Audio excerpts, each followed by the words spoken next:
Okay, I think I'm back.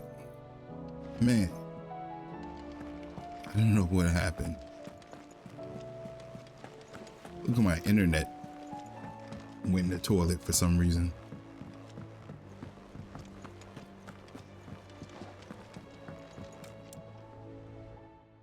Vivian. I found it. The book you lost.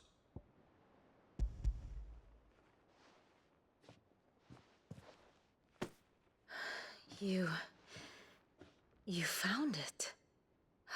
Thank you, Clive. Even though I asked this of you, I was not entirely sure it would be possible. I feared the executors had seized every copy. I met with one of these executors, and I convinced him to let me keep it. He told me something. That the truth is just a matter of collective belief. And that if enough people believe a lie, that lie becomes the truth. It does.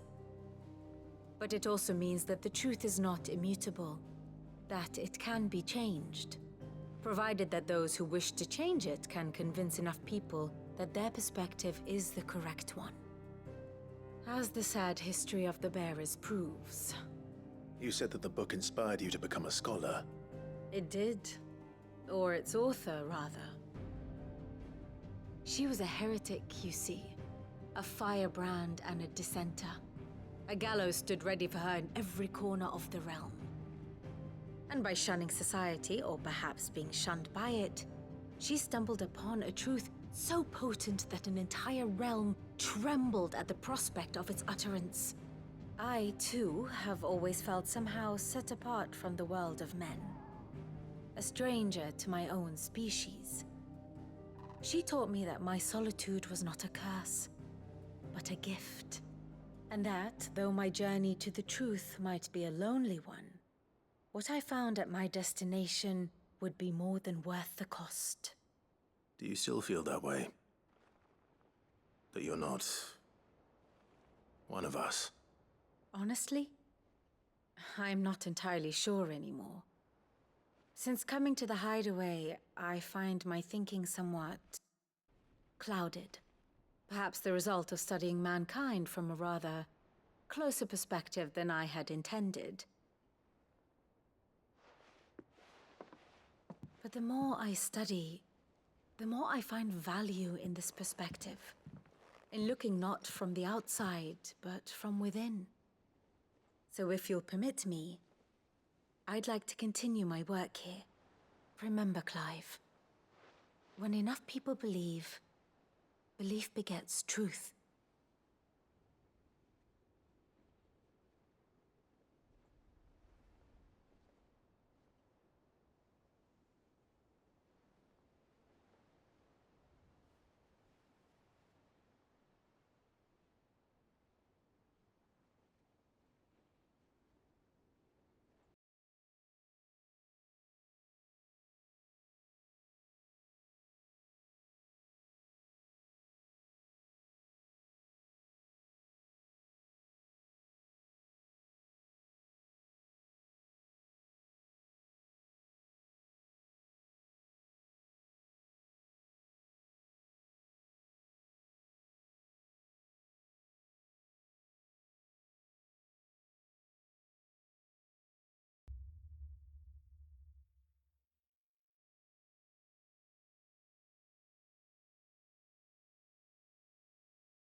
There's something about it.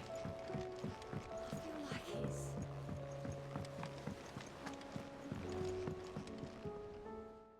Vivian.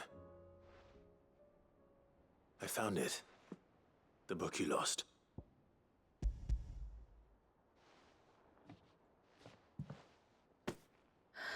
You found it. Thank you, Clive. Even though I asked this of you, I was not entirely sure it would be possible. I feared the executors had seized every copy. I met with one of these executors, and I convinced him to let me keep it. He told me something. That the truth is just a matter of collective belief. And that if enough people believe a lie, that lie becomes the truth. It does. But it also means that the truth is not immutable. That it can be changed. Provided that those who wish to change it can convince enough people that their perspective is the correct one. As the sad history of the bearers proves. You said that the book inspired you to become a scholar. It did. Or its author, rather. She was a heretic, you see. A firebrand and a dissenter. A gallows stood ready for her in every corner of the realm. And by shunning society, or perhaps being shunned by it, she stumbled upon a truth so potent that an entire realm trembled at the prospect of its utterance. I, too, have always felt somehow set apart from the world of men. A stranger to my own species. She taught me that my solitude was not a curse, but a gift. And that, though my journey to the truth might be a lonely one, what I found at my destination would be more than worth the cost. Do you still feel that way? That you're not one of us? Honestly, I'm not entirely sure anymore. Since coming to the hideaway, I find my thinking somewhat clouded. Perhaps the result of studying mankind from a rather closer perspective than I had intended. But the more I study, the more I find value in this perspective. In looking not from the outside, but from within. So if you'll permit me, I'd like to continue my work here. Remember, Clive, when enough people believe, belief begets truth. Give the men and women of this benighted world the gift of truth. Make them believe in you, as I do. I'll try, Vivian. I'll try.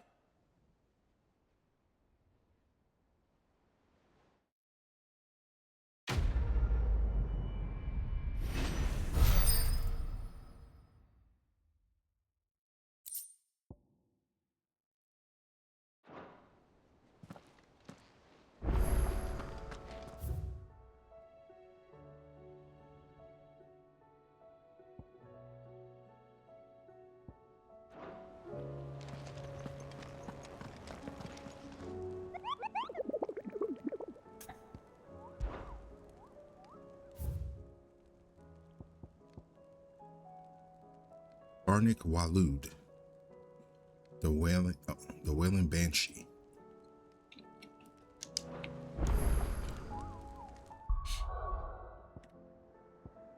I think Walud is over here.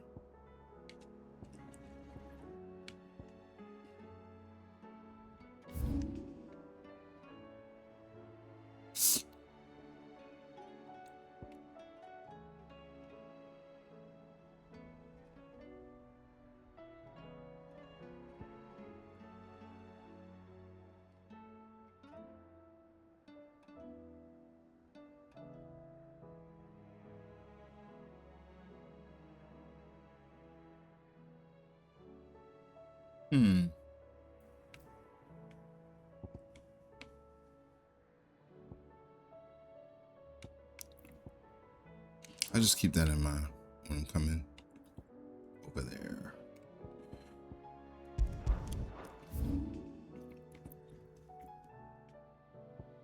Okay. Cool.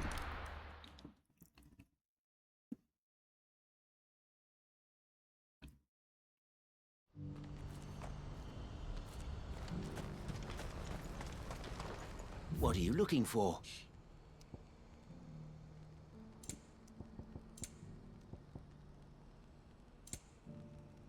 Must be music or something. Yeah.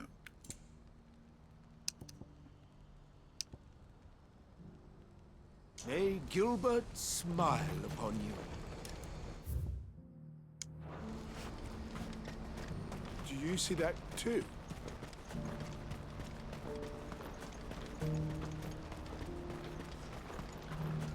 Papa? What is it? Oh, please. Just make it stop. Make it stop.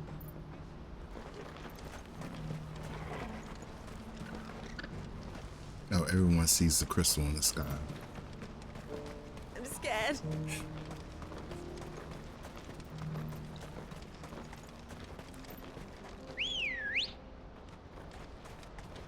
Let's go. Yeah!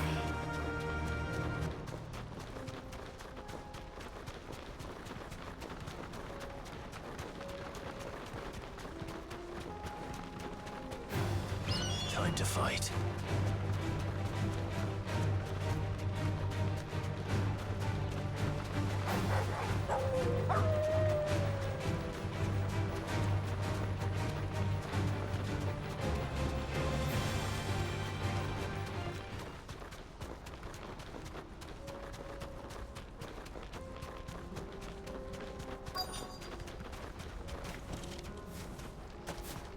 Can't be Rutherford, can it?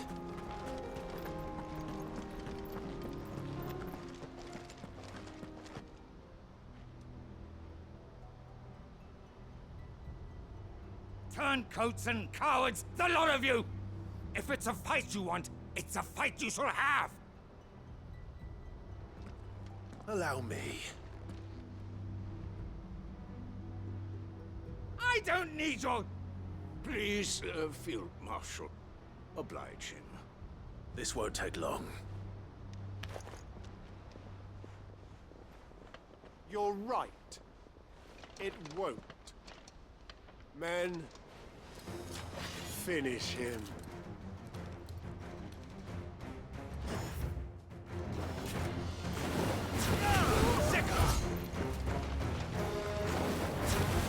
Get him!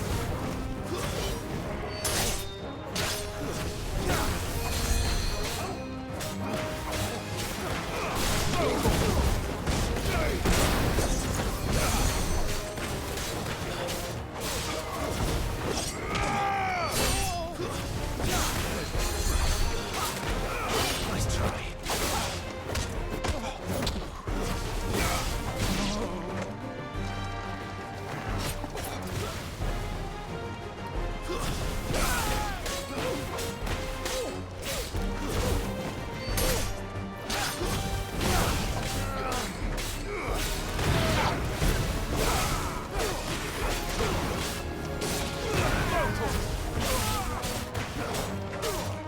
Get him!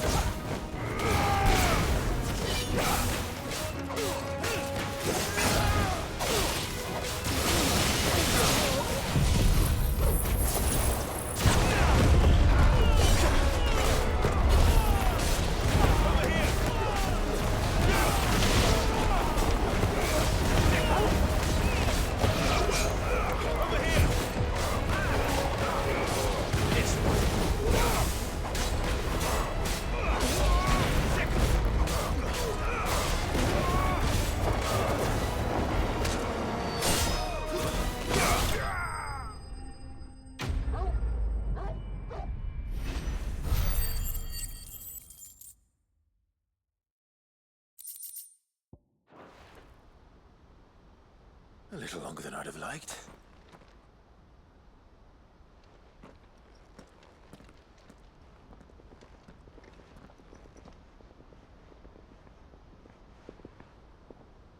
Field Marshal Havel, I presume. Are either of you injured? No, my lord. You arrived just as our escort turned on us. Fucking traitors. I'd heard reports of soldiers in the outlying regions abandoning the oaths they swore. But I hadn't thought the corruption had reached so close to the heart of the Republic. It's a fucking disgrace. Your interfering old bastard of an uncle tried to warn me, of course. My lord Marquis. Or is Sid the Outlaw more to your liking? Call me what you want. It doesn't change who I am, or the urgency of the message I bring. My uncle has a plan to right the realm, and he needs your help to see it through. Before I agree to anything, I'd have you answer one question. What do you stand to gain from all this?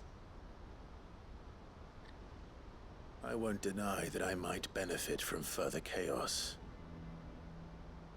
But I seek a new beginning for all of us. And while the choices I've made may not always have been the right ones, I know I made them for the right reasons. For so long, so many of us have been told how we could live, how we could die, when it should have been our decision all along. Now we have a chance to put things right. But in order to take it, we must stand together. Even if it be beside those with whom we don't see eye to eye.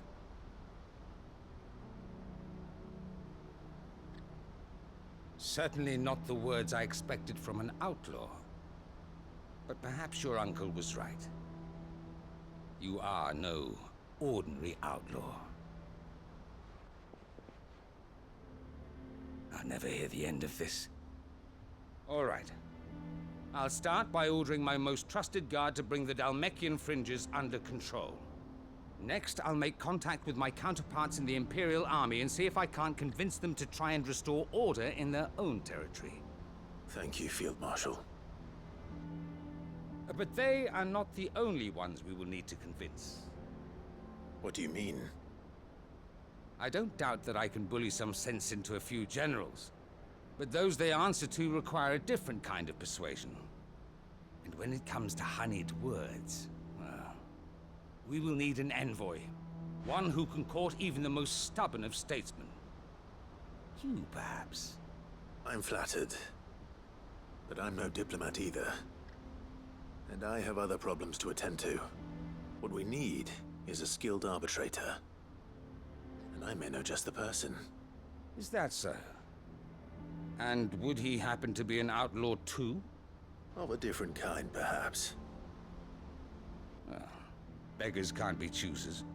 I suppose we'll all have to find a little of the outlaw in ourselves if we're to make it through this. Very well. Send your man to me right away.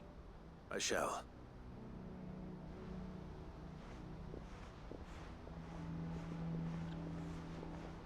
My Lord Marquis.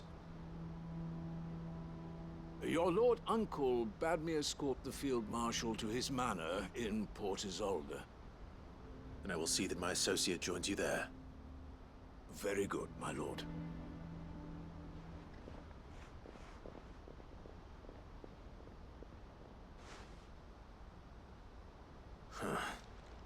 An envoy. I'm not sure I'm the man to talk anyone round. I can barely convince my brother to take his medicine. No. This is a job for someone with experience. Someone like Quinton. I hope I can convince him at least.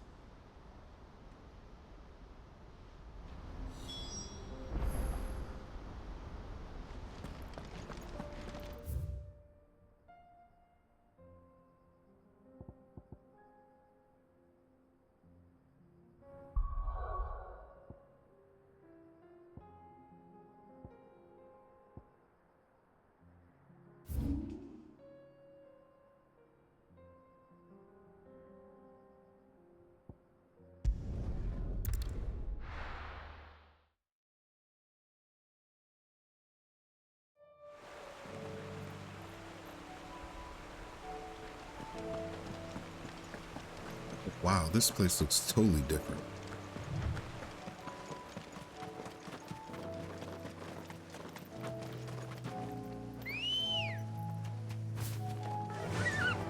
Run like the wind.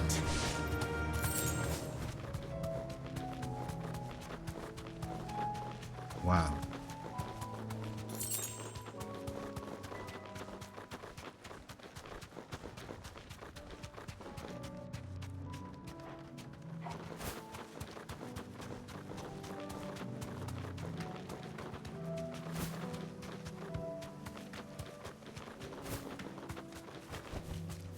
I can walk from here.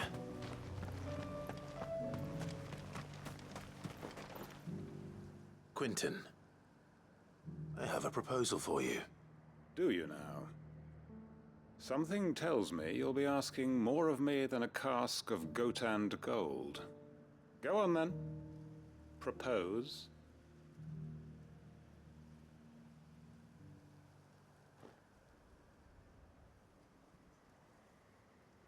You'd have me convince the chiefs and chamberlains of the realm that they should simply swallow their pride and do the one thing that has proved impossible for thousands of years. Was there anything else? Perhaps I can fetch you a meat pie as well. I know it's a lot to ask, but I can think of none better suited to the role. And you'd have me give up what little I have left to do it. I told you, Clive. The people of Lostwing are my family, and I cannot abandon them. You'll have to find someone else. I'm sorry to hear that. So am I. And why might that be? What he's asking. How's it any different to what you've done so far? They want you to speak for those who can't speak for themselves. That's what you do best. If it's the vineyard you're worried about, we'll see that the grapes are picked and the tons filled. You know we will. It's not that. Then what is it? You said yourself we're family. Don't you trust us? You know that's not what I'm... Then what are you saying? That only we are worth saving? Why turn your back on everyone else?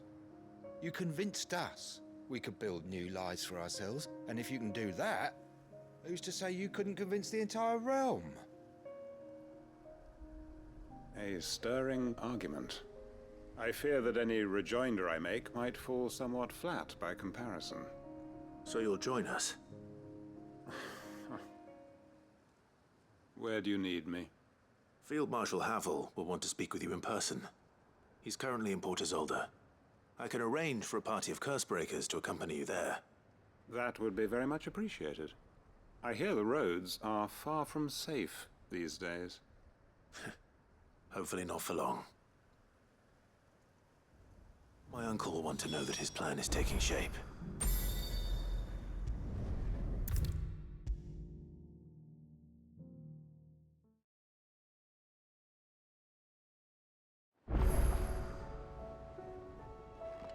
Uncle, I bring good news. The Field Marshal has agreed to your plan. Ha! Of course he has. I didn't doubt you for a moment, dear boy. Rutherford is accompanying him back to your manor in Port Isolde as we speak. They will await your return there. As will one other. One other? Who, exactly? Lord Havel was concerned that even if he could get the realm's armies to agree to an accord, he might not be as successful in convincing those with political power. He asked if I might have a solution, and I suggested a certain Imperial Lord Magistrate turned Liberator. One of your co-conspirators? Master Quinton would probably call me one of his, but yes. Another outlaw, then. Just the thing we need to put these rotten politicos in their places. Good thinking, Clive. I'm glad you approve. The more the merrier, eh? Uncle, assuming Havel and Quinton can solve our problem with the armies, you still haven't mentioned how we might manage the grain shortages. Oh, don't you worry, my boy. The 7 high houses will be seeing to that. They have all agreed to make the most generous of donations. Oh, of course, it did take a little persuasion, but luckily I had some unexpected help. From who? Why, you, my boy. Rumor has it that you rescued the Lady Ariane's head steward Rockford from a horde of bloodthirsty bandits. It was more of a handful. Well, the old battle axe was so pleased. She had a shipload of talents delivered to my private docks by the next new moon. And when the other houses saw the parsimonious old crone's purse strings finally loosen, they as good as tripped over themselves in the rush to follow suit. I'm happy to hear it. Now, I must be getting back to the manor. Join us there at your earliest convenience, would you? Of course, Uncle.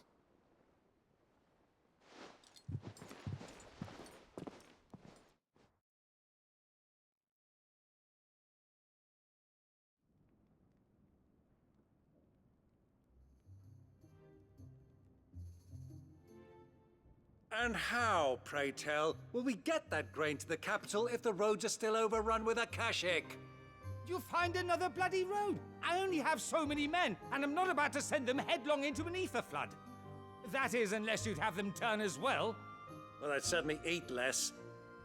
Says the man with a belly bigger than a band of curls. My soldiers actually need their rations. Without any food to keep them going, they'll be dead even before you've sent them on your fool's errand. If I may, gentlemen, perhaps I might suggest an alternative approach.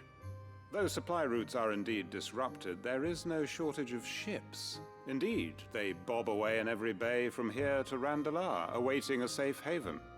Allow them to make port and fill their bellies full of grain. And once those who crowd the cities are fed, ferry the displaced back to the countryside to work the fallow fields. But I'm sure that you wish to continue your discussion. Forgive the interruption. Two such firm friends as yourselves need no help from the likes of me. Rutherford spoke fondly of the great bond between you. Us? Friends? I can't stand the man. Clive, I'm beginning to question the quality of the company you keep. And what kind of company were you expecting him to keep? The man's a criminal. Criminal? How dare you? You are not fit to breathe the same air as this fine, upstanding young gentleman. Upstanding? He calls himself Sid the Bloody Outlaw! Once more onto the breach.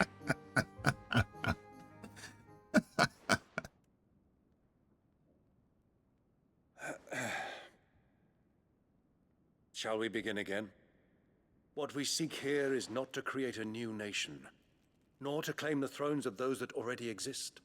We wish simply to bring stability to the realm that mankind might weather the current storm. And to do that, we must convince those in power, the generals, the statesmen, the nobles, that our cause is just. There will be disagreements, yes. And I imagine some resistance, much resistance. But we cannot let that deter us. If we show them the path, show them that we walk it ourselves, then I am confident they will follow. The fate of the world lies in my nephew's hands, but the well-being of her people lies in ours. And we must not squander the chance that Clive has given us. Uncle Byron, Now, with that settled, let's move on to the signing of the Accord. For what great moment in history hasn't been accompanied by a little ceremony?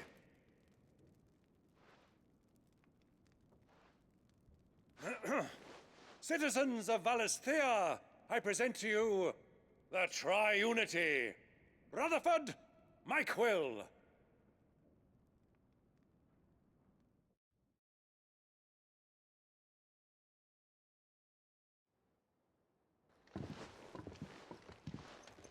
Well, my boy, the stage is set. that it is. This is the role you were born for. Now I ask only that you trust in the talents of your supporting cast. We shall play our parts to the best of our abilities, that you might have the opportunity to shine. The realm needs its Sir Crandall. And there is no better Crandall than you, Clive. I want you to keep this signed accord as proof of our faith in you. I will. Thank you, Uncle.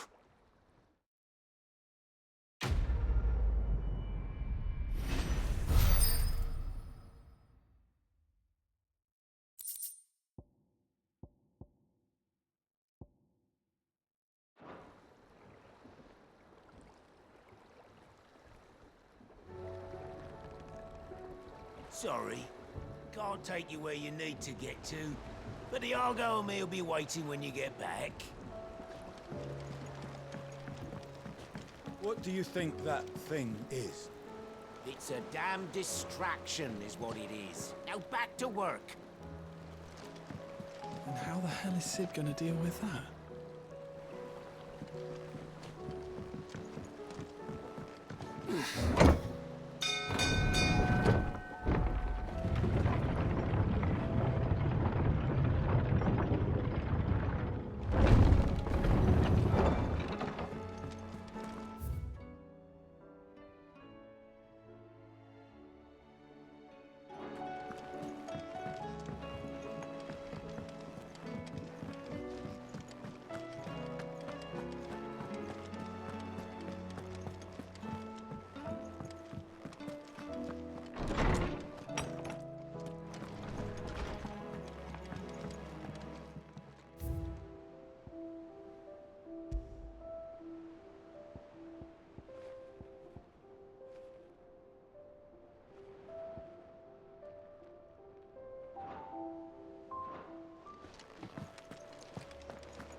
It's usually me making demands of Harpocrates. I wonder what this is about.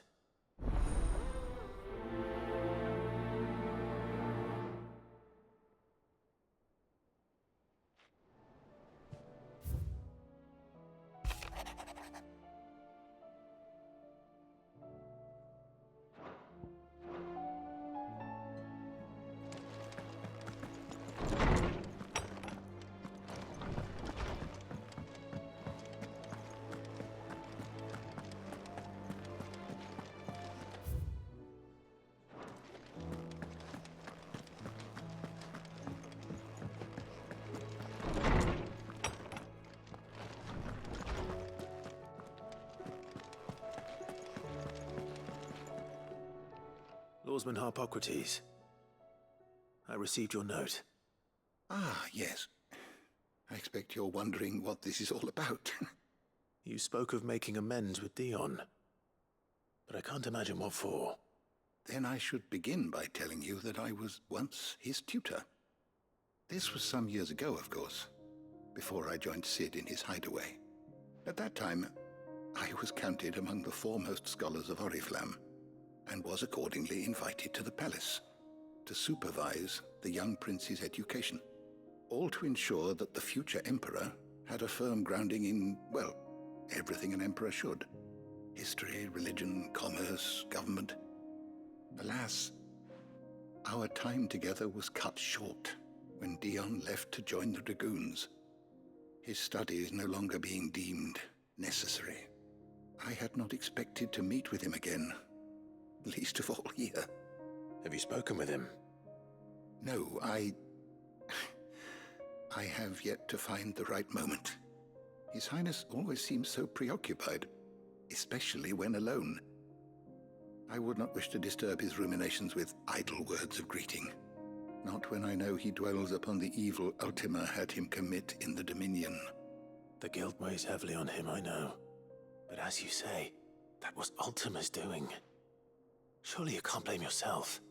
When I first met him, it was not guilt, but his people's expectations that weighed heavily upon him, and I did nothing to ease that burden. He bore it alone, until the day he could not bear it any longer. It is one of my greatest regrets that I only ever offered him my wisdom, when what he truly needed was friendship. The blame for Dion's transgressions lies not only on his shoulders, but on mine. I see. I'm ready to help you in any way that I can. Then I beg that you bring me a wild wyvern tail. Apothecaries across the ages agree that even to glimpse such a flower is to be granted inner solace. Fabulists and fraudsters all, of course. But there is oft a seed of truth to be found where even the most outlandish opinions align. Well, it can't hurt to try. Where can I find this flower? And how will I know it? You have seen cultivated wyvern tails before, I trust. The lily-white blossoms from whose roots the poisonous ink for the brand is distilled. Well, those which grow in the wild differ only in their purple hue. The harsher the environment in which they are raised, the deeper the color. There is a waterfall in Rickmal's roost across the strait, where the flowers once grew in abundance. Whether they still survive there, I know not. But try as I might, I can find no likelier location. It's all right. I'll find you a wyvern tail one way or another. Thank you, Clive. And please, be safe.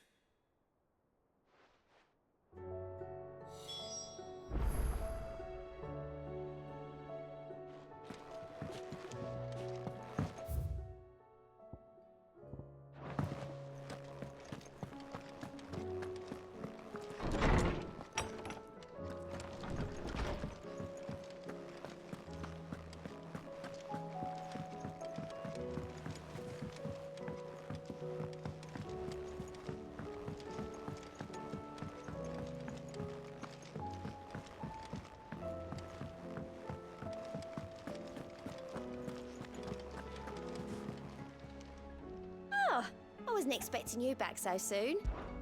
Your benefactors are a generous lot. All yours. Ninja gloves. That sounds familiar. All done?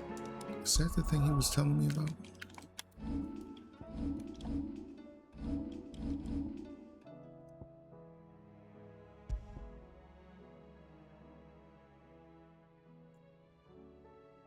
Damage dealt to enemies by 5%. I don't need that. So I have this.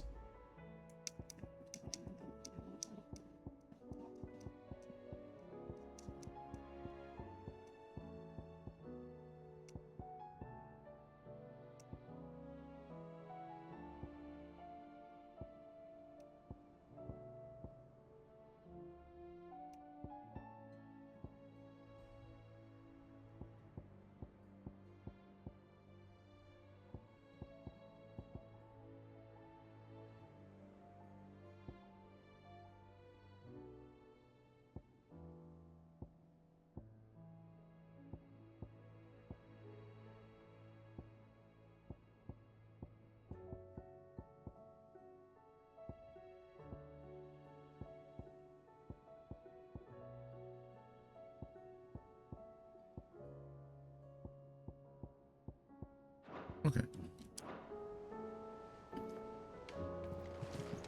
Is there anything else here? No.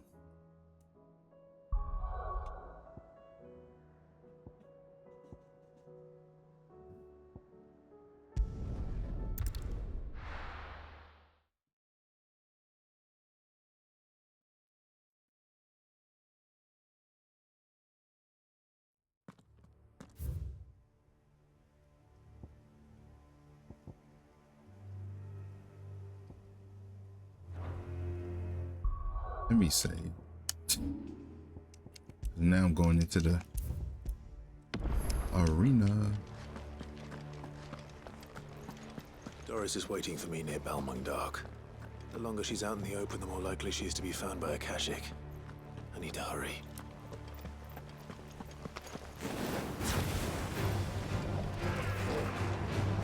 This one!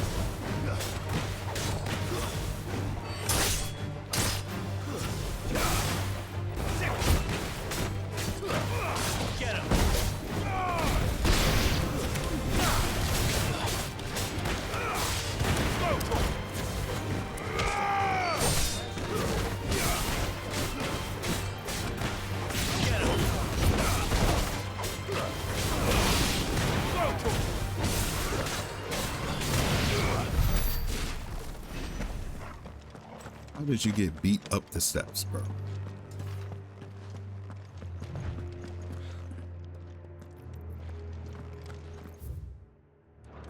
Oh.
You saw me fighting that man. How you gonna come and hit him? Wow. Wow, this guy.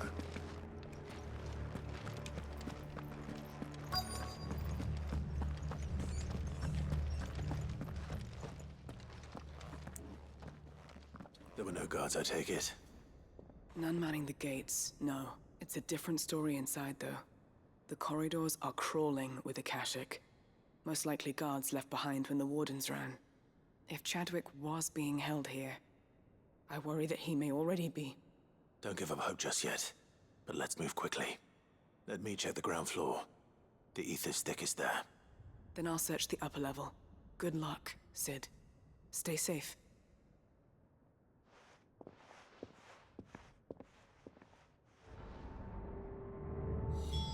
Just how bad are the floods inside the walls?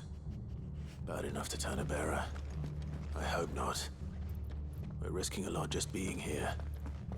Better keep my eyes open for signs of life.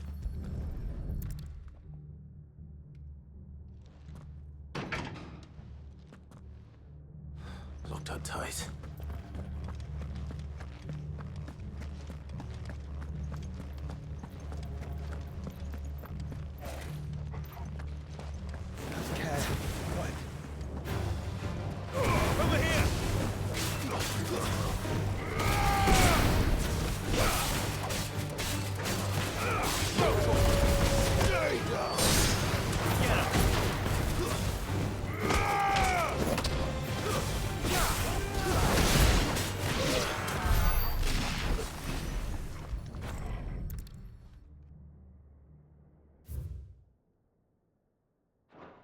So this place was no ordinary prison.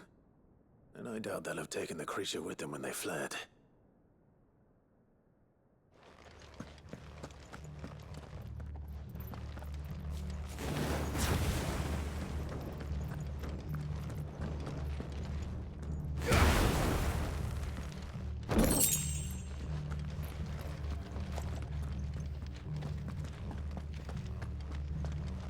No, I saw you.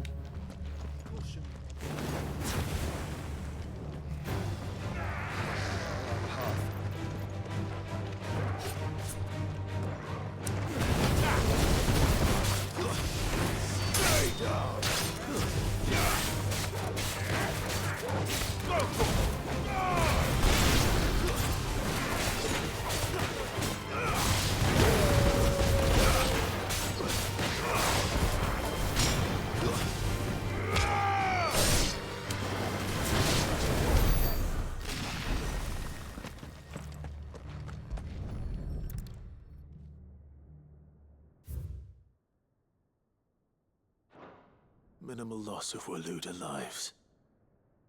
And what happens when they run out of bearers? Even the Imperials take better care of their branded than that.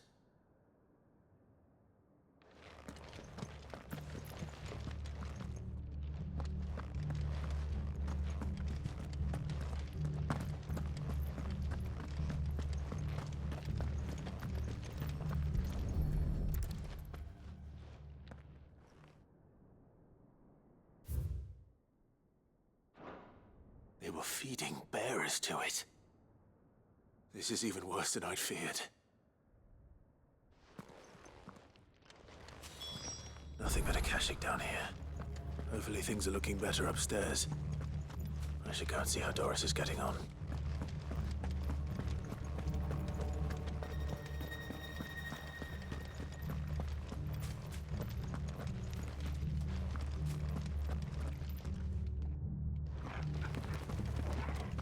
Look at me.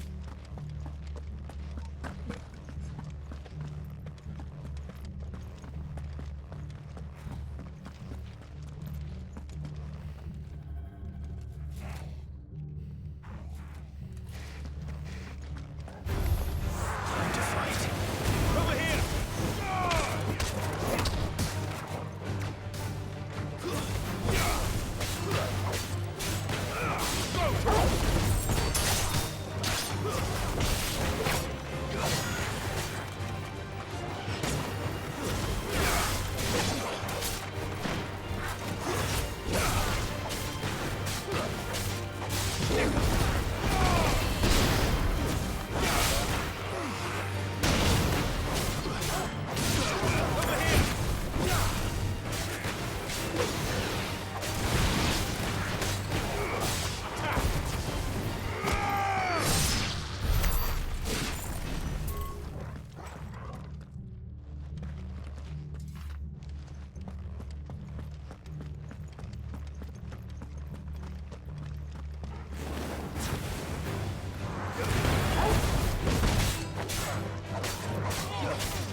No lock downstairs. But I did find out that this place was more than just a prison. Something far more sinister was happening here. I know. I've been reading some of these documents and... it can't be true, can it? Bearers die every day in service of their masters, but this is so much worse. Pitting bearers against a wild beast armed with nothing but their wits? And all in order to bring about more death. And not just those who could fight, but the elderly, children even, and those who wouldn't or couldn't were disposed of. Whatever that means. I'm afraid it means they were fed to the monstrosity they kept here. Then we're too late. And I was a fool to bring you here. Don't say that. Did you find anything else? A key. But it doesn't fit any of the locks on this floor. Perhaps it will fit one of the doors downstairs. There's a corridor I haven't searched yet. Finish up here, then come and find me when you're ready. All right. I'll be there in a moment.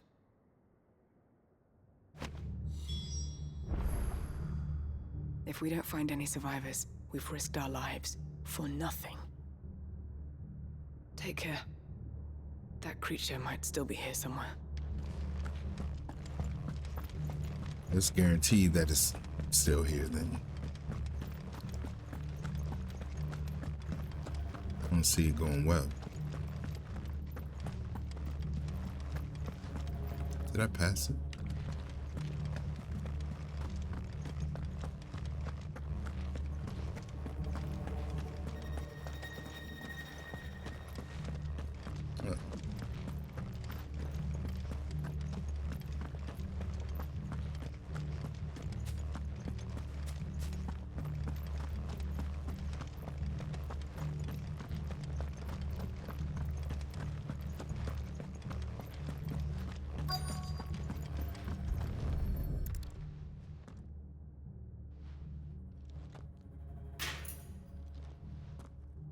Let's see what we can find down here.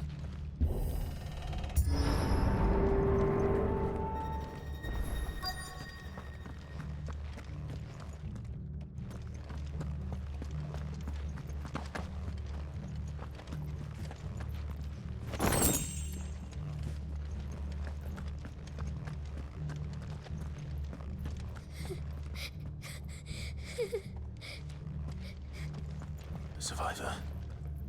And she sounds close.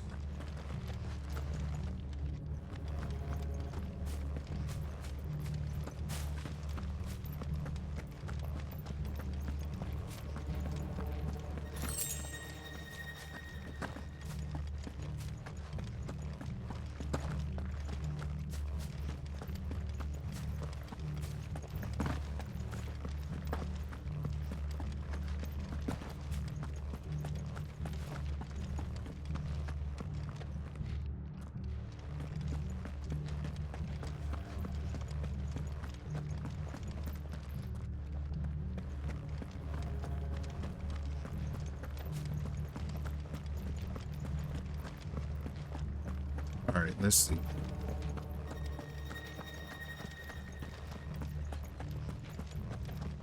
don't think anything's out there.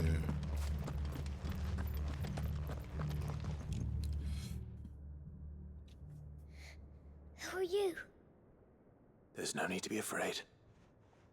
Are you alone? Are there any other survivors? Some of the guards. They're still here. But something's wrong with them.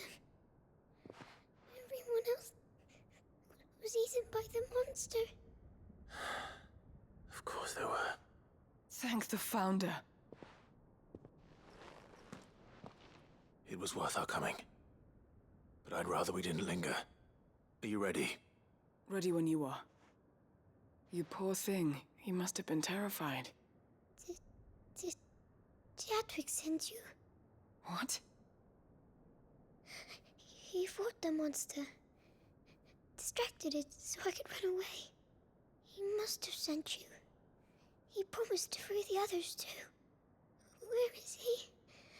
He opened your cell, didn't he? wouldn't be here otherwise. Chadwick.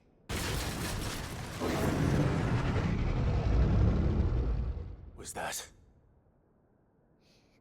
Monster's back! Chadwick, help! We have to get out of here. Doris, keep the girl safe. All right. You put that bearer-eating bastard in the ground.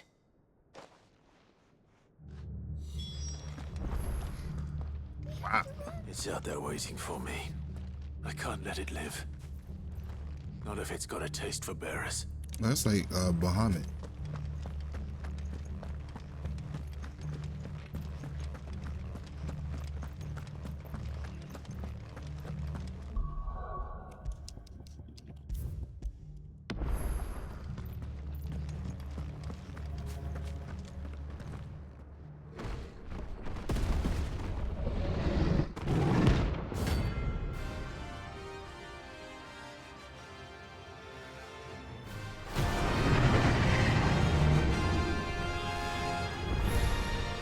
The beast will wreak havoc if it ever leaves the prison. I can't let that happen.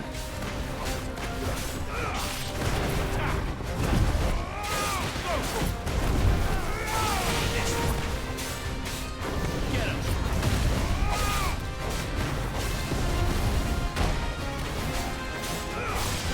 This one. This one. Get him!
Not too bad.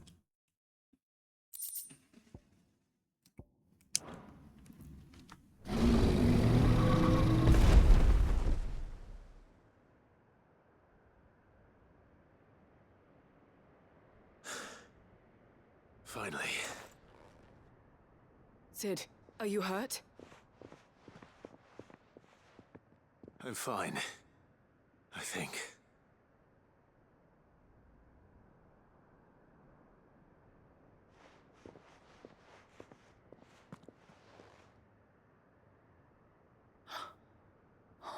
No. What is it? A diary. I gave it to Chadwick before we went our separate ways. He was here. Do you think that creature? I'm sure he fought bravely to the last. The girl is safe thanks to him. Chadwick. You fool. Come on. We have to get her back to the hideaway. We don't want his sacrifice to have been in vain. No. Of course not. I'll see that she's looked after from now on. It's the least I can do.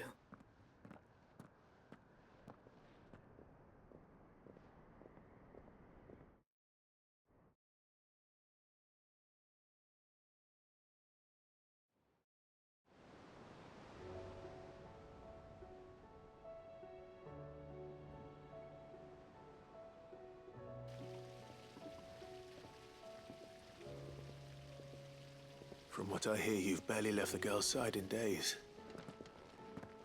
I hope she's recovering from her ordeal. She is. Slowly but surely. She's far tougher than she looks. I thank the flames we found her. If we hadn't... I know. But we did. I'm sorry we weren't able to save Chadwick. There's no need to apologize. Without your help, I would never have found out what happened to him. How he fought to the bitter end to save her. To save Haida Marie. That's the man I remember. The man I thought of as a brother. I wish I could have met him. I'd like to hear more about your past. If you don't mind, that is. Of course. You already met my former master. She trained Chadwick and I to do two things. Kill and obey. We were supposed to be sold to the highest bidder when the time came. But no bid was ever high enough to convince her to part with us. For years, we were her daggers in the shadows. But we could never quite shake our doubts about the things she made us do. And then, one day, we just couldn't do them anymore. So we escaped. But staying together was out of the question. They would have found us too easily. After so many years of training, the pull to serve was always strong. It scared me to think he might have taken another master, become a dagger in someone else's hand. But even in captivity, the battles he fought were his own. And he died not as someone's tool, but as a hero. Haida Marie is proof of that. Bearers can cast off their shackles. And the Cursebreakers will show them how. I'll fight until my dying breath to see it done. For Chadwick, and for all of us. Thank you, Doris. We'll be counting on you.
That one.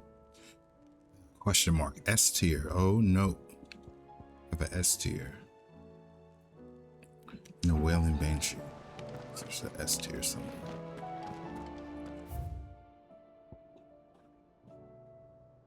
Another note.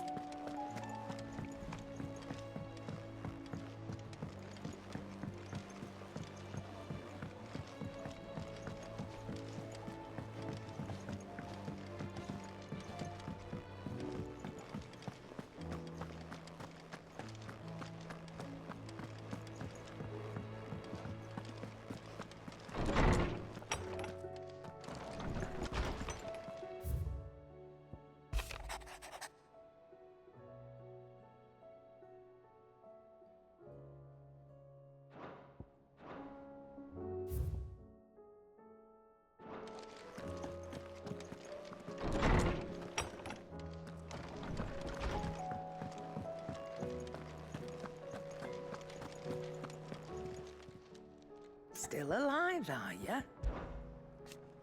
Ta-ra, then. Thank you, Karen.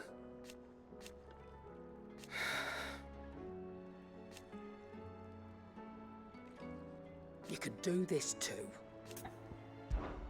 Coin purse weighing you down.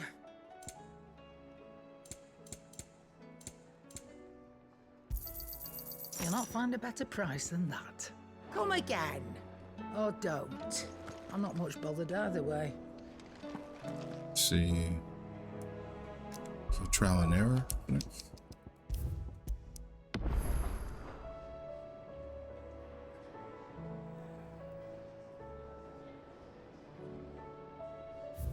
See what that is. Ah.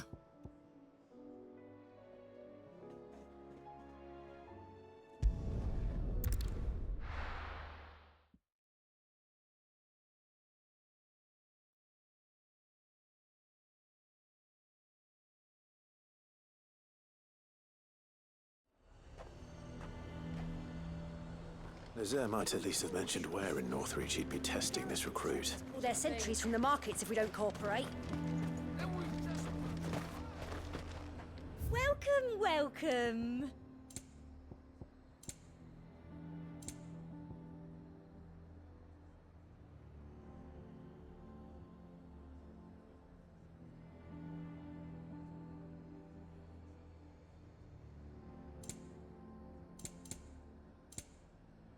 I'll be here if you need me.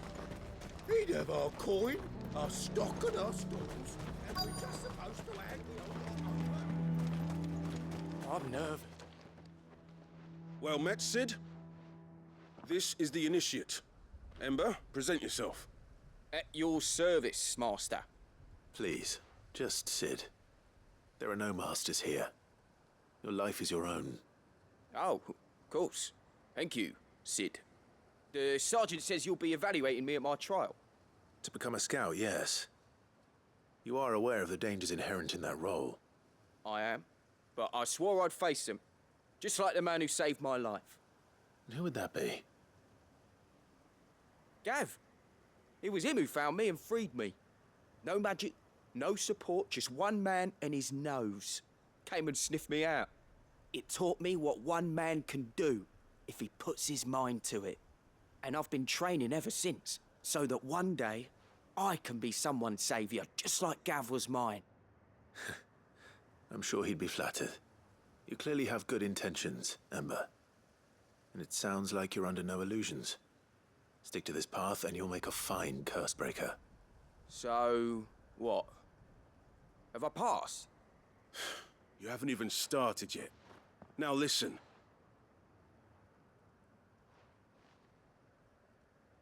Not far from here is an Imperial lookout, Eastwatch.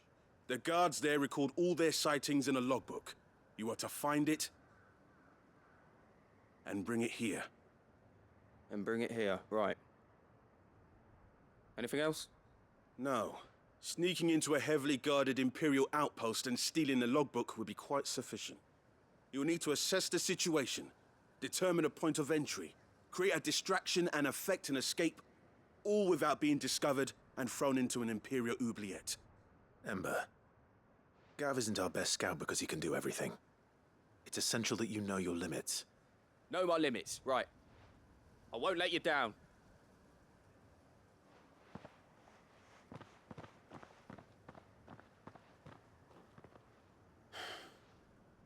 It shouldn't be as dangerous as I made out. But keep a weather eye on him all the same, would you? On my way. All right, Ember. Impress me.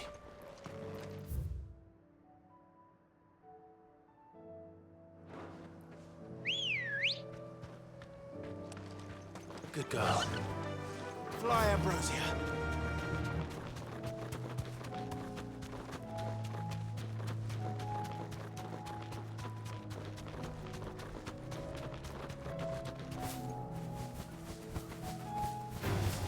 All right.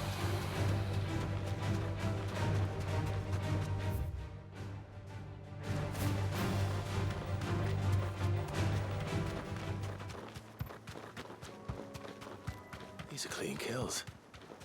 Perhaps young Ember really is ready. Or maybe not.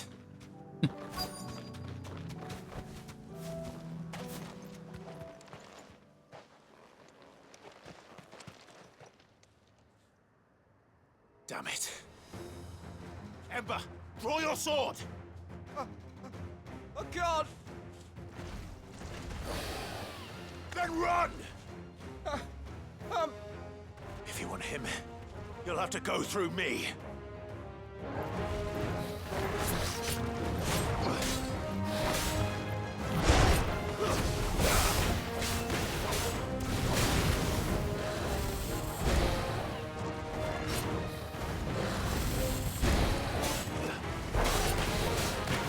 too slow.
Finished.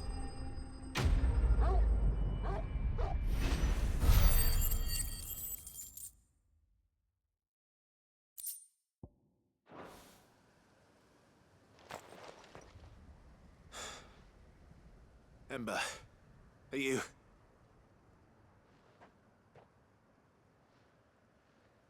Gone. Of course. Scouts really are a rare breed. Back to Northreach it is, then.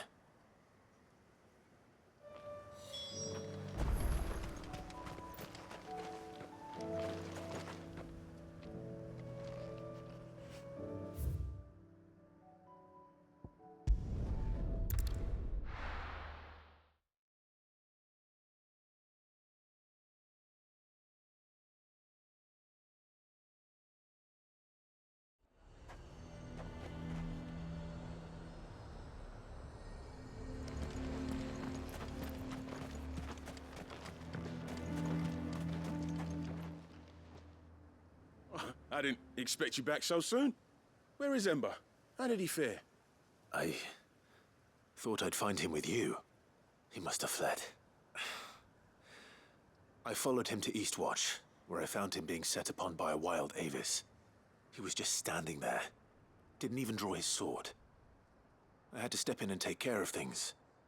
But by the time I had, he was nowhere to be seen. I assumed he'd set off in your direction, but apparently not. Oh, I'm sorry, Sid. I knew the boy had a nervous streak, but he seemed like... The right man for the job? I believe this is the logbook you tasked me with retrieving. Eh? How did you... Don't you tell me you breached the tower while Sid was busy saving your skin. What? Wasn't that what you asked me to do? To bring the thing back without getting caught? He has you then, Nazaire. And he did it all on his own. But Sid, he did what he thought was best. And now I have to decide whether I agree. Of course. We'll await your evaluation back at the hideaway. Don't you leave my sight. Yes, Sergeant.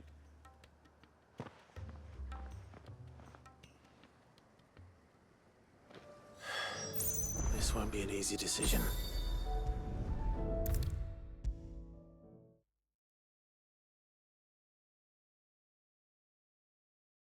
You should have seen him. The thing didn't stand a chance.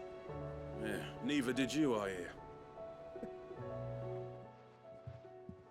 Welcome back, Sid. Welcome back, Sid. Yes. Welcome back.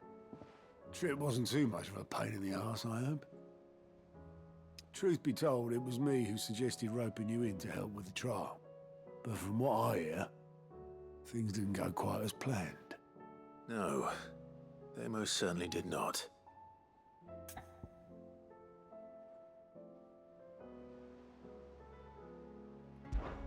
Ember lost his nerve in the face of a beast of prey, but he didn't lose heart. He pressed on, and he achieved his aim.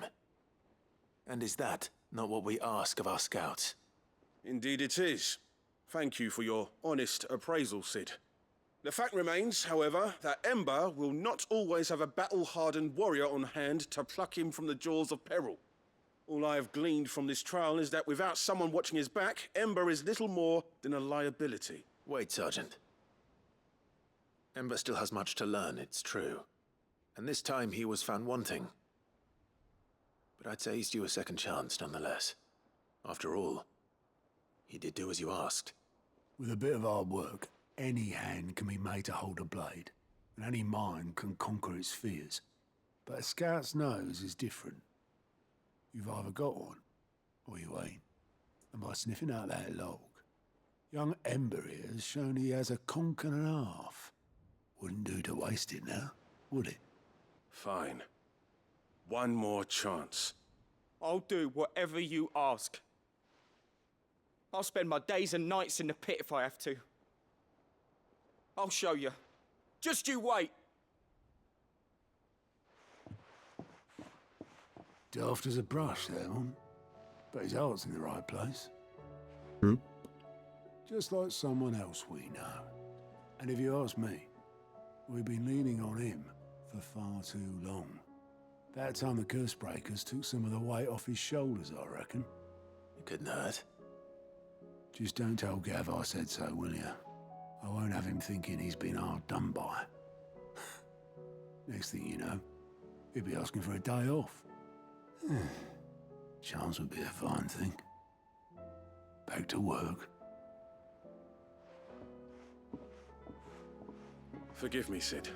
This did not play out as I expected. Things really do these days. But that's why we need men like Ember more than ever. Men who can make the best out of a bad situation. Remember that. I will, Sid. Thank you.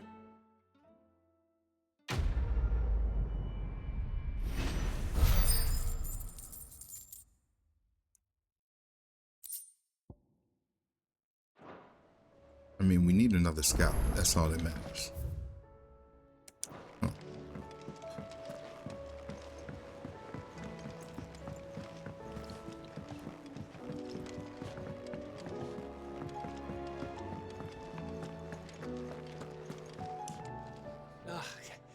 You all right? About that.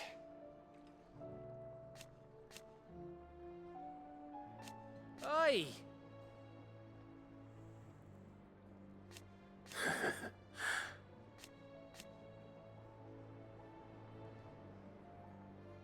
Let's see.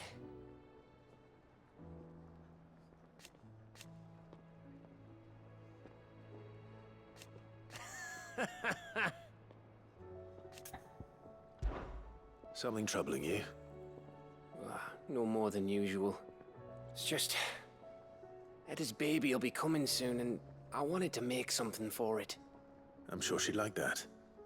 Back in the north, families would always make gifts when a bairn was on the way. Yeah, let the little tykes know they were welcome in their new homes, like. So, what's the problem?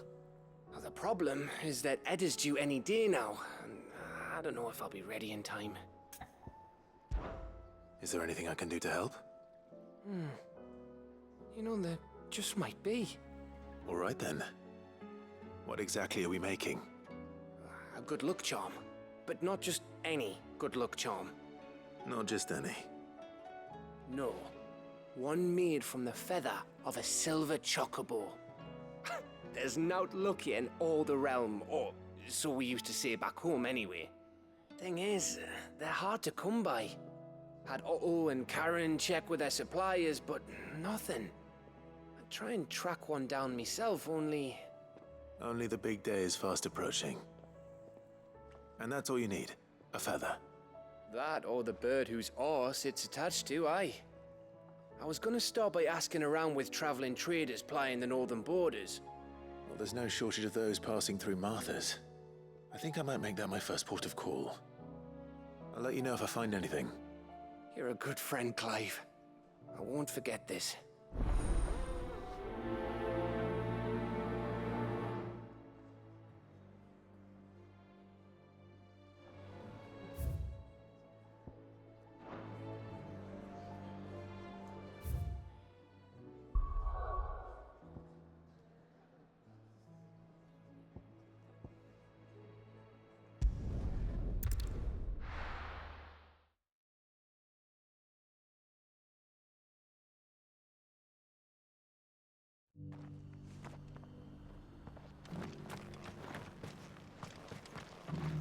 Welcome, welcome.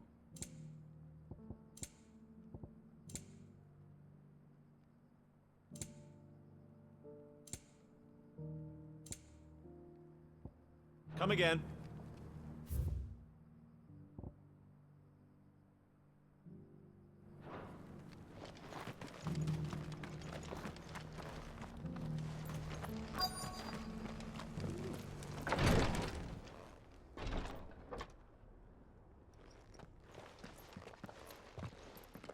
Your Grace, my lord, I trust your journey was not overly onerous.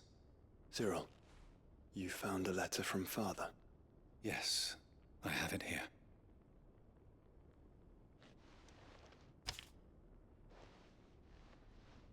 If you would do us the honor, my lord.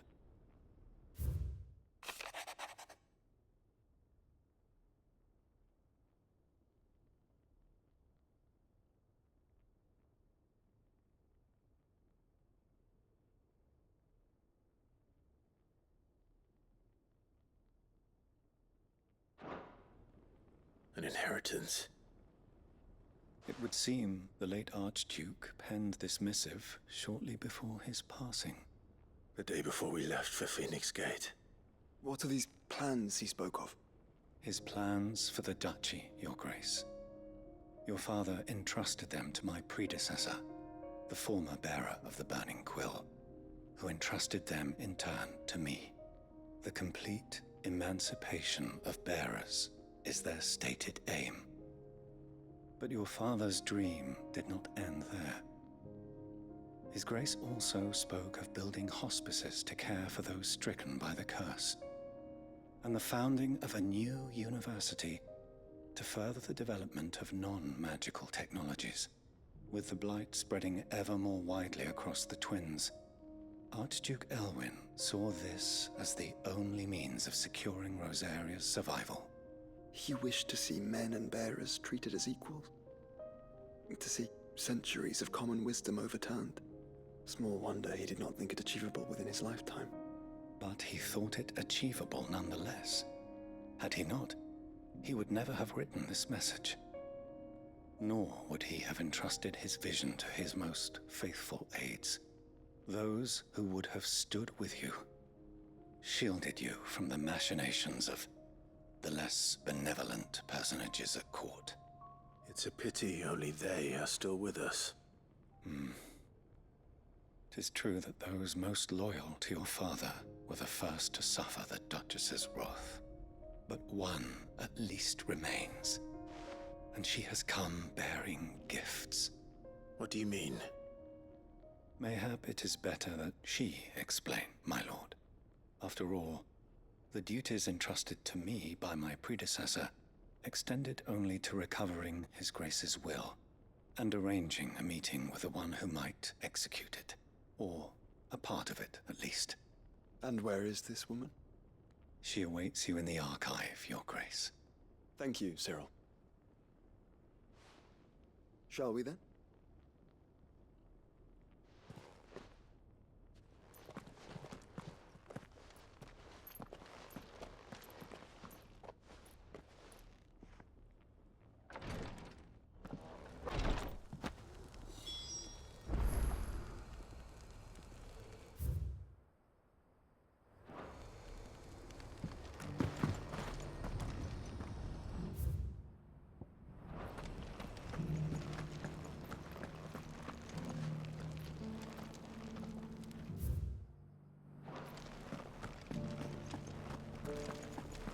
Here's the scraps you were after. Thanks. Can't do without leather.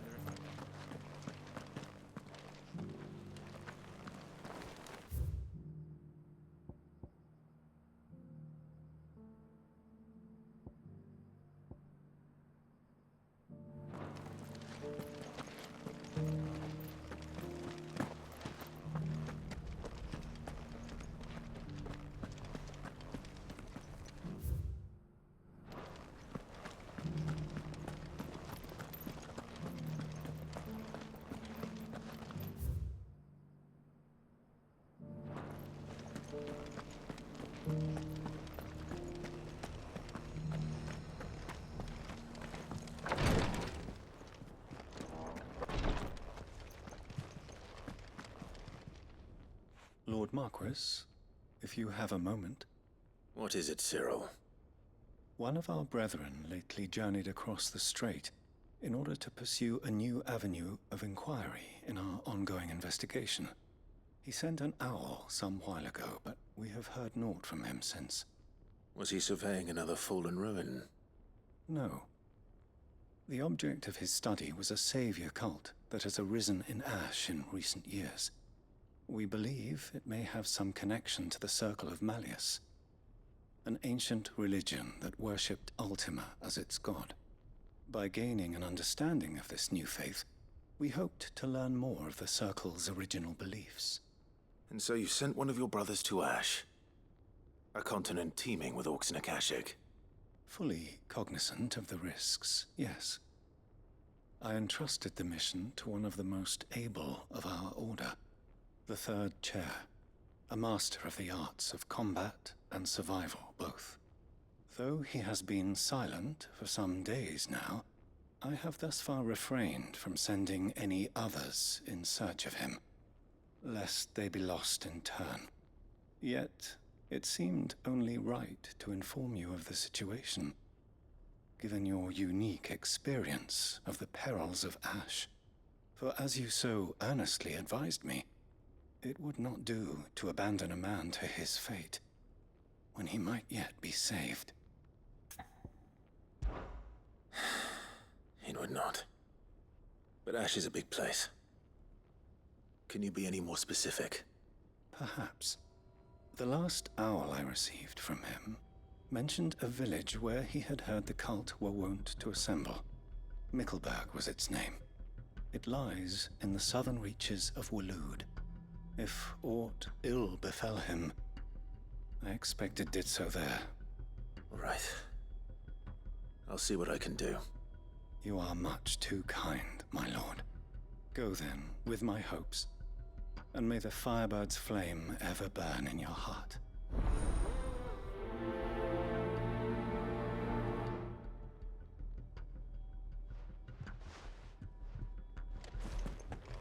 If this new faith really is an offshoot of the Circle of Malleus, Let's concentrate on finding the third chair first, shall we?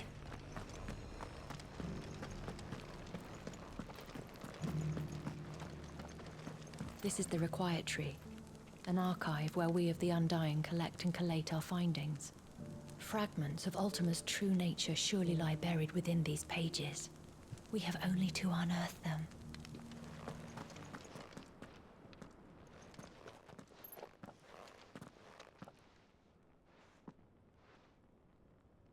My lord, your grace.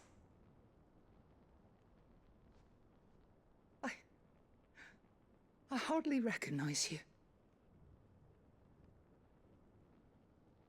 I am Goditha, retainer of House Rosfield, loyal servant to the Phoenix and his shields. Your father, the Archduke Elwyn, entrusted me with the delivery of a gift. I only hope you can forgive my tardiness in bringing it to you. Lift up your head, Lady Goditha. You have our gratitude for your service to our house and to our father. I merely did my duty, as any proud Rosarian would. My lady, perhaps you could explain a little more? What exactly is the gift you bring? As I'm sure you know, it has long been the custom for the children of House Rosfield to be presented with certain keepsakes upon their coming of age. Indeed it has. Our father often spoke of the day when our turn would come. And had he lived to see it, he would have presented you with the treasures I bear. Matching armbands for you both. Alas, he did not live. Indeed, he was taken from us even before they could be completed. He had intended to claim the Heartstone with which each armband was to be finished himself, but it was not to be. And his gifts remain incomplete. I see. It saddens me to bring them before you, as they are. It was your father's wish that you be presented with the finished articles, not these works in progress. But with his grace long since gone, and the stone left unclaimed, I had little choice. You are grown men now, and his house is yours. And while I would not presume to insist upon your claiming the Heartstone in his stead, I know that nothing would have pleased him more than for you to do so. Thank you, Lady Goditha. What say you, Clive? What else? Of course, my lady. May our father's will be done. Oh, I am much obliged. Do you know where we might find this Heartstone, my lady? I do. Though it may be a matter of a good deal more than simply happening upon it. It is found in the bellies of elder griffins, you see. We do at least know where to find one. A certain specimen has made its nest in Titan's Wake, not far from here. A certain specimen? You are most perceptive, Your Grace. In answer to your unspoken question, yes. In fact, this is the very same beast your father meant to slay. I have been tracking its movements since you were but a boy. Were you to slay it in his stead, as men of House Rosfield, it would surely make your father proud. What say you, Joshua? What else?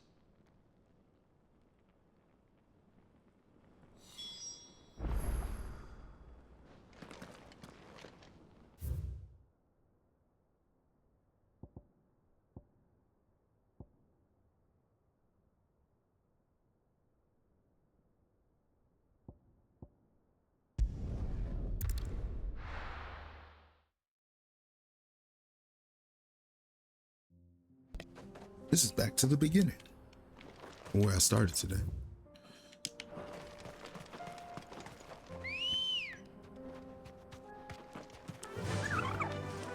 Faster! Eyes peeled, Joshua.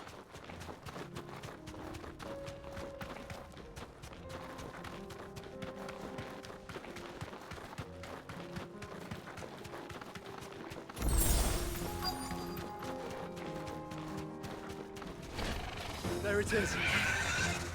For House Rosfield.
the Heartstone?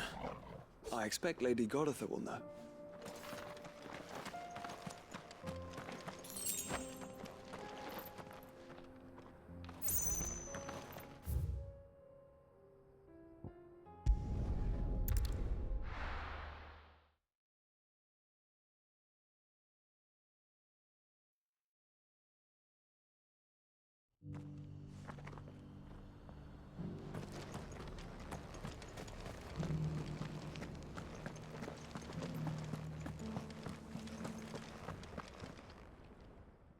Thank the Founder you were safe.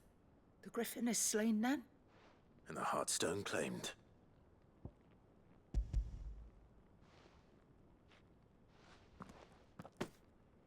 Yes. This radiant luster, like frozen flame, it is just as your father described it. Thank you, my lord. Your grace. Your father would be so proud. Lady Goditha, the lapidary is ready. Thank you, Cyril. I will be with him shortly. If you would excuse me, I shall have the stone cut and set forthwith.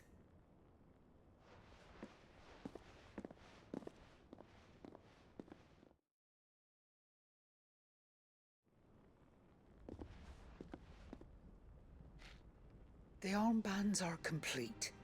Pray, take them. They are yours, after all. Heartstone is harder and more enduring than garnet, or even ruby.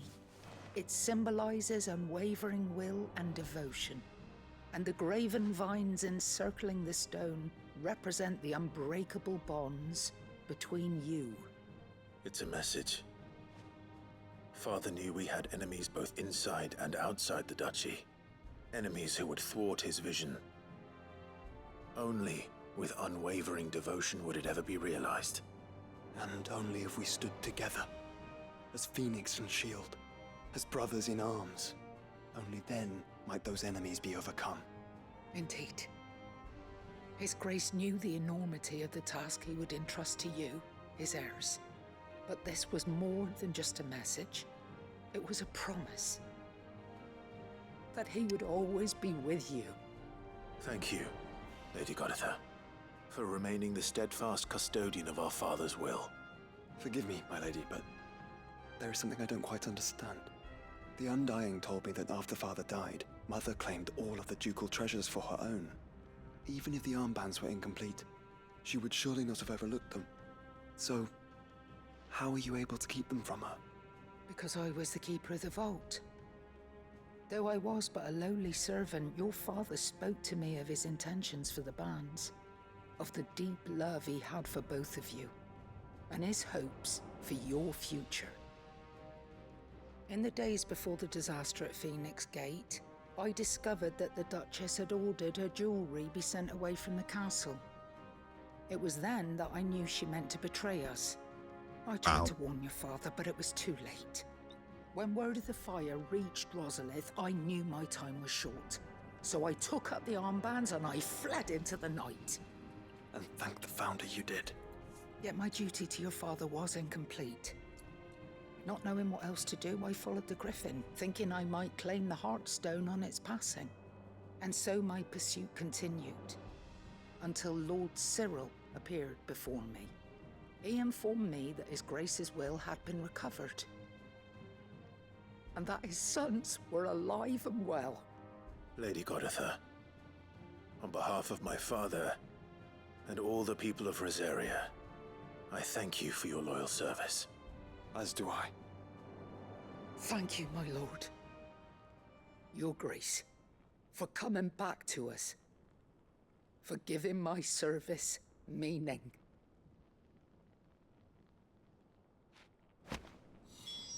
Shout out Lady G, man.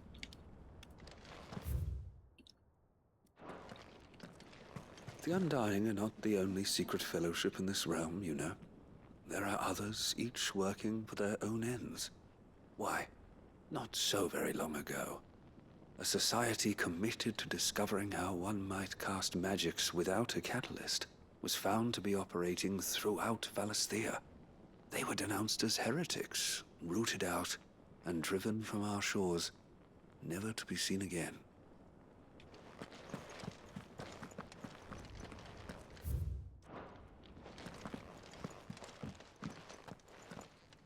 bands suit you well. It must be gratifying to finally receive the inheritance that was denied you for so long. It is. And we thank you for the part you played, Cyril. If you would permit me to play my part a little longer, might I suggest that you make your way to your father's memorial atop Hawk's Cry Cliff? Let him see that you have received his blessing, and that his vision lives on in you. I suppose it would be churlish not to. What do you say, Clive? Shall we pay Father a visit? I think we should. I was hoping to be able to offer him my thanks before we left for Origin. Your father's helm is enshrined there. It has been since the day we recovered it from Phoenix Gate. I prithee claim it, for it too is a part of your inheritance, and I do not doubt that your father would prefer it in your hands than perched upon some lonely rock. Thank you, Cyril.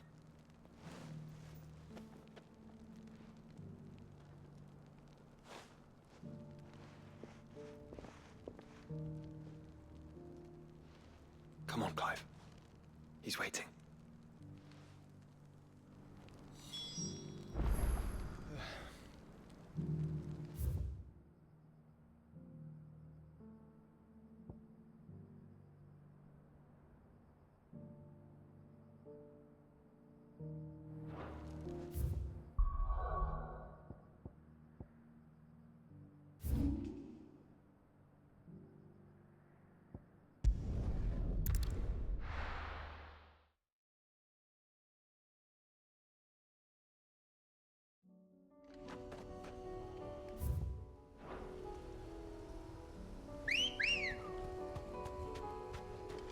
Good girl. Unwavering will and an unbreakable bond. Do you really think we're strong enough? To save the world? Of course. To have overcome Father's political enemies? Of that I'm less certain. Especially knowing what we know now. What Mother was truly capable of. But perhaps these bands would have helped. Knowing he was with us would have made all the difference.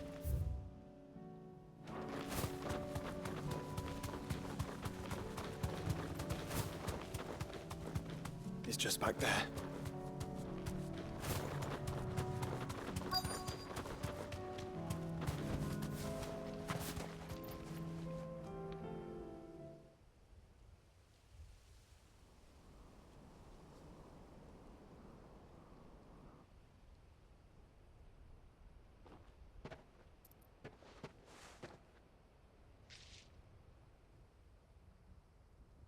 Father always fought for what he believed was right. It wasn't until that night at Phoenix Gate that I realized I had never fought for anything. I always had someone else to do the fighting for me.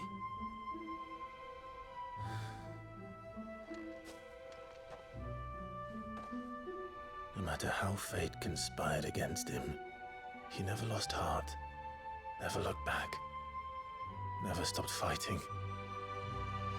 To me, he was the greatest of men. And I've been trying to live up to his ideals ever since.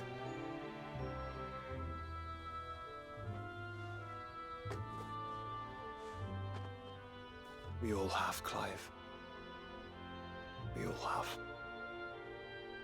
And we'll keep trying. Because that's what he would have wanted. What he would have done himself. Even if it meant standing against the very gods in the heavens. I shall be borrowing this, Father, if I may. That you might watch over us as we follow in your footsteps.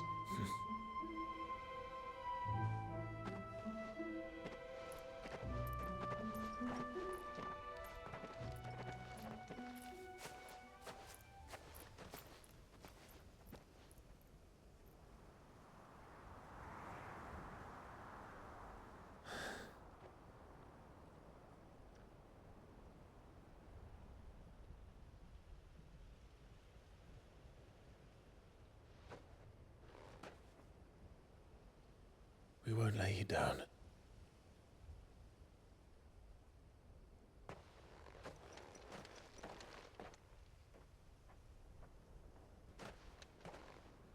Onward then? Onward. To the end. And to a new beginning.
I have some things for sale.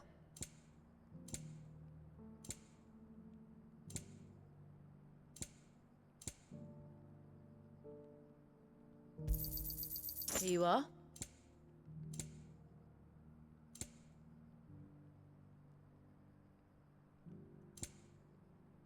May we meet again.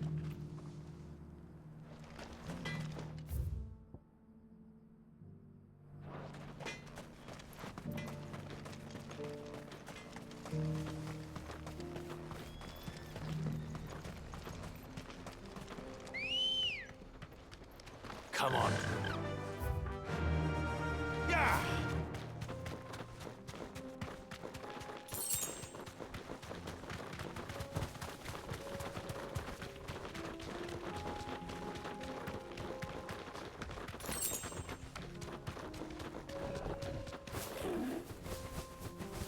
Here we are again.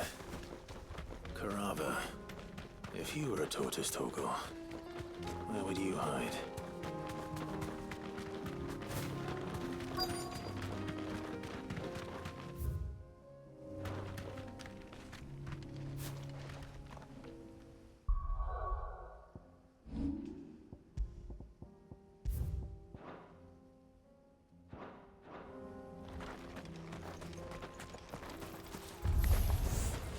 Looks like we found him. Go for it! Over here!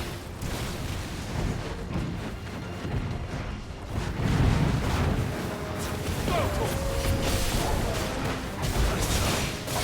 Over here!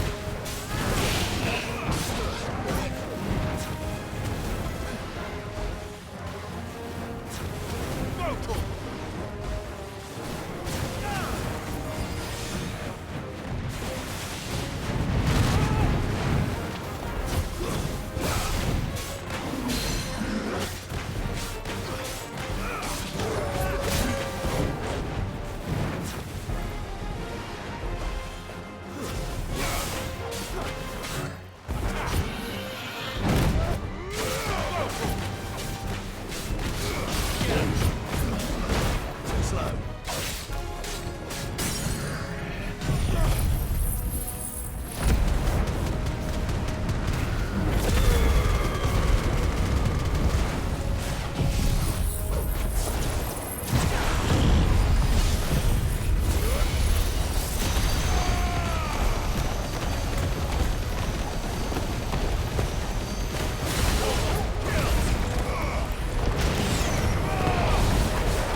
Better get these materials to Mid so she can finish her prototype.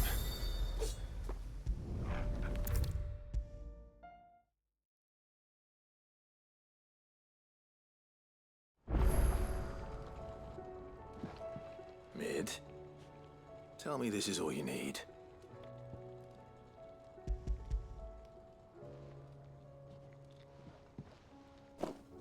Aw, you make it sound like I asked you to save the world or something. Tell me this is all you need.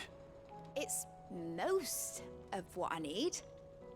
After you left, I went over the figures again, and I realized I'd forgotten a 1 and a 0. And a cogwheel. Just a tiny one. Though, that's the problem. Gears that small are a bastard to make, and I may have lost the one Blackthorn spent a fortnight toiling over. Wait. The children. When they took apart your scales, there was a tiny brass gear. Now that I think about it, they didn't use it when we put the scales back together.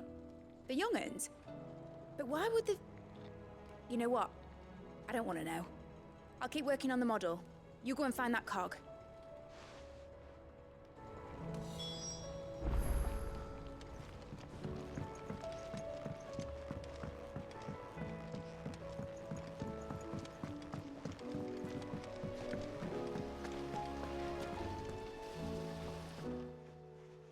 Sid!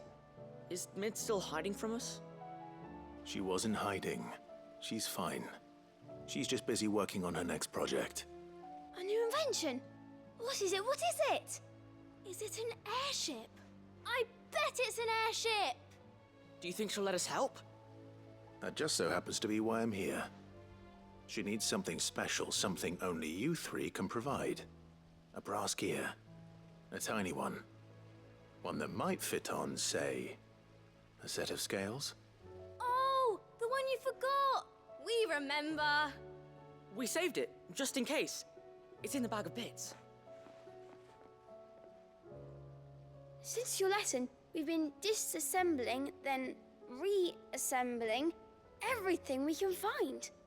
All the pieces that are left over, we keep under our beds, just in case. That's good to know. Wow. Look! I found it!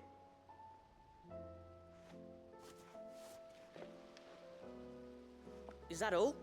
Just the gear? We have more parts if Mid needs them. That's all for now. But I'll let Mid know about your hoard. Just in case. Thanks, Sid.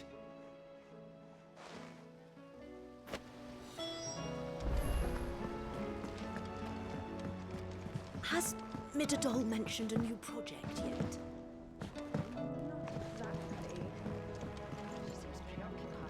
Well, did they have it?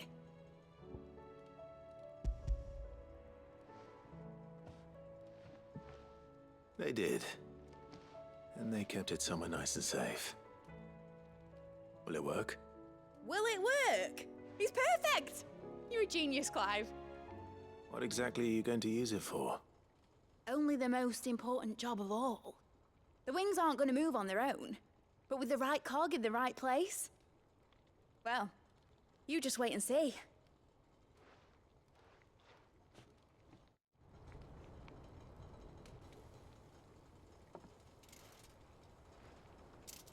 That should do it.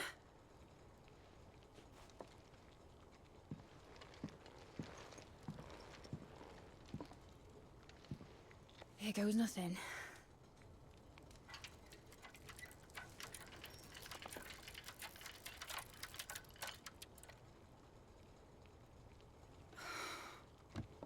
Titan's tits.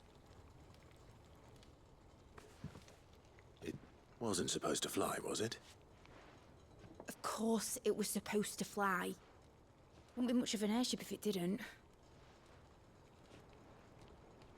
Honestly, these bloody engines are driving me mad. I was so sure this would be the day she soared. The Mithril engine was made to make dreams come true. But maybe this is one dream the world's better off without. Show folk how to take flying. It won't be long till they're raining death down on each other. People will lose their homes. Children, their mums and their dads. Like I lost mine. I'm sorry. So am I, Clive. So am I. Sorry that I have to choose. Do I follow my head, or do I follow my heart?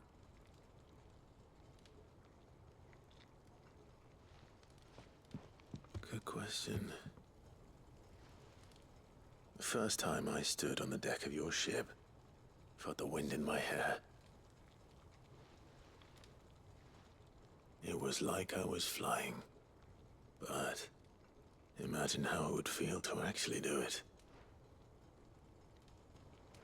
My dad always said there were two ways of living life. Chasing a dream or shuffling to your grave. And he were right. Right about a lot of things. Not that I like to admit it. People need dreams to chase. Especially in a world like this.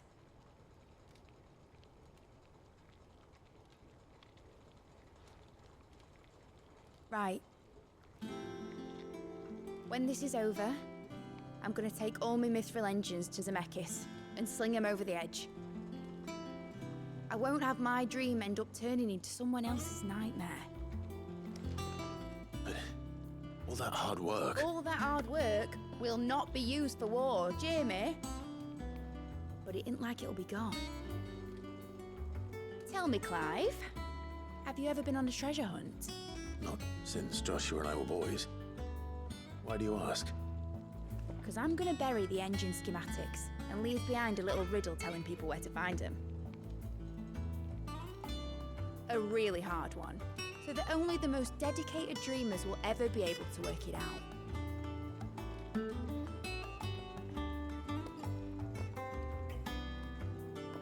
Ooh, I can picture it now. Some daft general squinting at the words with a gormless expression on his mug. Like that one, yeah. Right.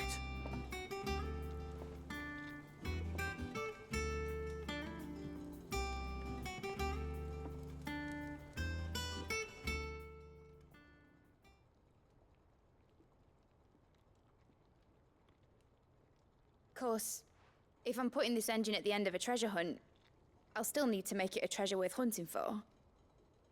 Won't be much of a prize if it couldn't even make a toy boat fly after all.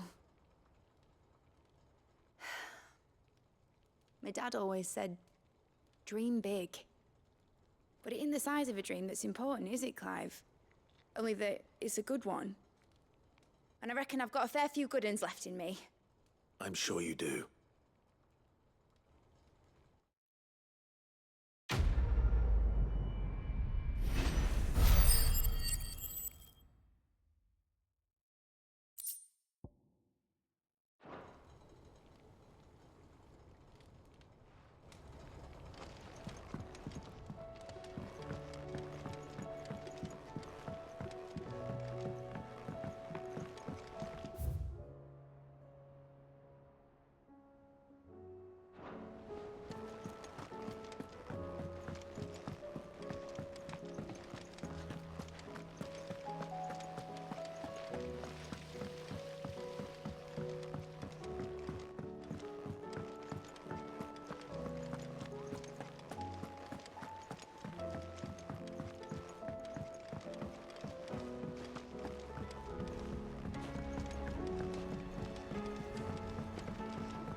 If Joshua's worried about Jill, I should go and speak with him.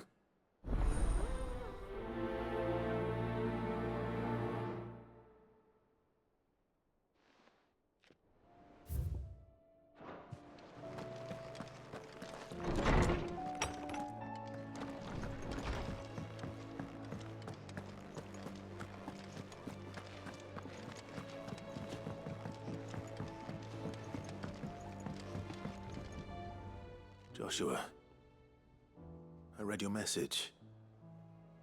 You're right. Jill is different. I don't think I'd realized how different, but since we returned from Drake's spine, I felt it more and more. I suppose it's not hard to imagine why. She doesn't think she belongs anymore. And that's why we need to remind her she is still one of us. To let her know that we still need her. Now more than ever. That you still need her. But how to do that? When last we were truly close, we were but children. Of course. Do you remember the time we accompanied Father on his annual tour of the Duchy? And Jill and I broke from the procession to ride up Man's Hill. To see the snow daisies, I remember. It was the first time Father had allowed us to join him. And when he realized you were missing, he had the entire retinue down to the pot boys combing the countryside. In the rain. A thunderstorm forced us to take refuge in a grove of oaks before we'd even made it halfway there. It was the Lord Commander who finally found us, and needless to say, he was none too pleased. Then it seems you and Jill have unfinished business. What do you say? Man's Hill. It's not that far. Oh, true. Though I suspect it is also much changed. Little in southern Rosaria remains as it was when we were children. You're saying I should go and scout the area for bandits? I'm saying we should first go and see if there are actually still any snow daisies left. What would you do without me, Clive?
Still alive, are ya? Coin purse weighing you down? Is that all? Trouble with your gear, or crack the crystal? Not a very good one. But then,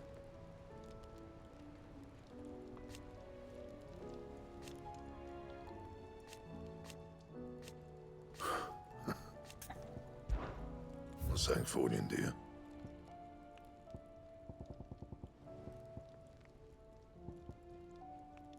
You can't get this one.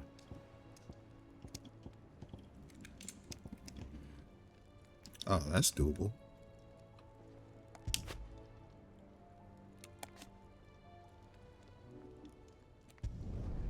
Not bad, if I do say so myself.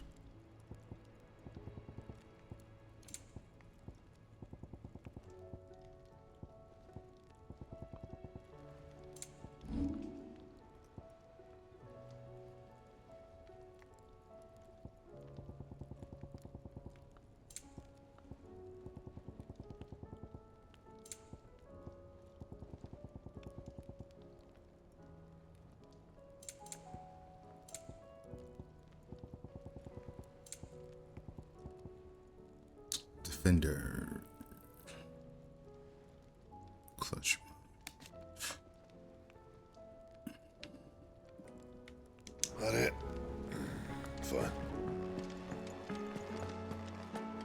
What time is it? Oh, it is time to end today. All right, let me go save. Yeah.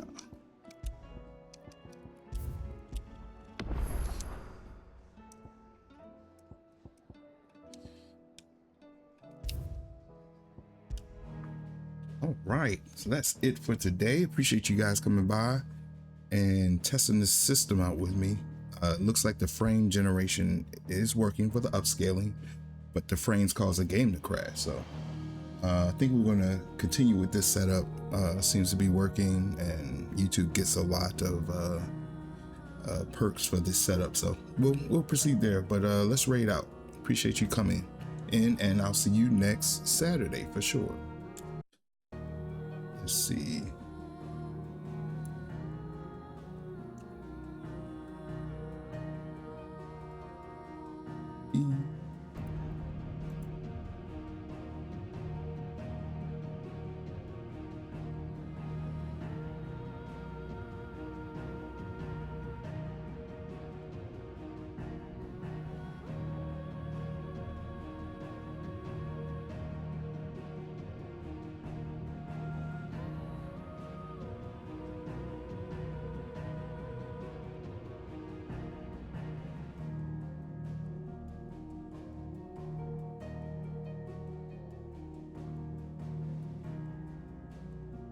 Easy, easy.